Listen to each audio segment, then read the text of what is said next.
বিয়ের প্রতিশ্রুতি দিয়ে একাধিকবার সহবাস করার অভিযোগ উঠল 50 ঊর্ধ্ব এক ব্যক্তির বিরুদ্ধে।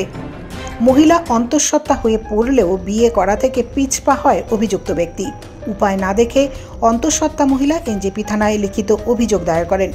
অভিযোগের ভিত্তিতে গ্রেপ্তার করা হয় অভিযুক্ত ব্যক্তিকে। ধৃত ব্যক্তির নাম সোমনাথ দাস। তার বাড়ি শান্তিনগরের আনন্দপল্লীতে।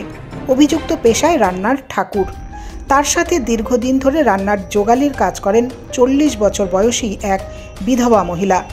দীর্ঘদিন কাজ করার সুবাদে সোমনাথ দাসের সঙ্গে তার একটি সম্পর্ক গড়ে ওঠে।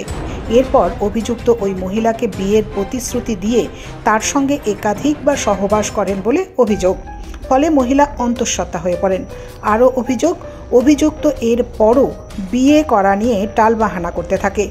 গত বৃহস্পতিবার ওই মহিলা অভিযুক্ত সোমনাথ দাসের বিরুদ্ধে এনজেপি থানায় লিখিত অভিযোগ দায়ের করেন। শুক্রবার ধৃতকে জলপাইগুড়ি আদালতে পাঠানো হয়।